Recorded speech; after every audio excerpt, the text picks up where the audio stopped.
Do you ever get one spot in your back that you just can't reach? Like no matter how much you stretch or twist, it's just stuck. That's where self-release tools come in. Today I'm checking out the Theracane, one of the most well-known tools for self-massage. Does it actually work? Or is it just another overpriced piece of plastic? Let's find out.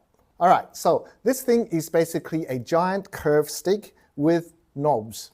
Super simple design, but the idea is that you can use it to apply pressure to tight muscles without needing anyone else to help.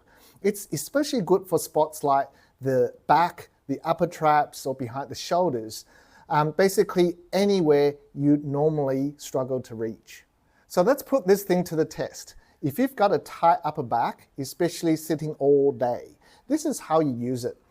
The most common areas for tight muscles are the upper back, the neck, and the lower back areas. So for upper back and traps, hook it over your shoulder, press it into the tight spot, and just hold. So you're pressing one hand at the top, one hand at the bottom, and pressing down. The idea is to let the pressure do the work rather than aggressively digging in.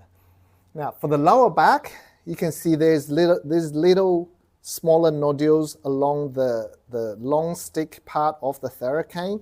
You place this behind your lower back and then you press forwards, and you can feel the nodules digging right in, and you can even move the nodules up and down to give yourself that release up and down the back muscles and into the lower back and into the hips as well. So these spots come in really handy.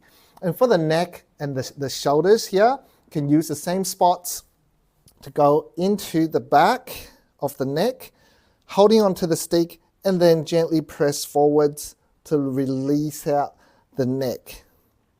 Just like this, up and down, and I can feel that going right in. Ooh, that's a nice release into the neck. So what's great about the Theracane is that it's durable.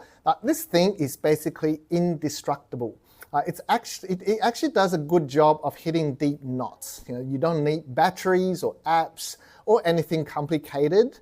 And compared to other devices that are also hook-shaped on the market, the Theracane has a bit of flex to it. Can you see there's a bit of flex to it? When you press into it, it doesn't feel plasticky.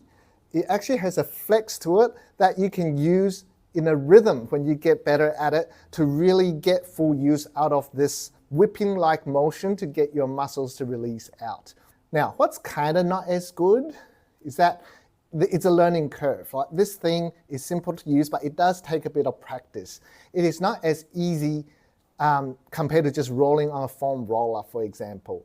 It's awkward to use at first, especially if you have limited mobility.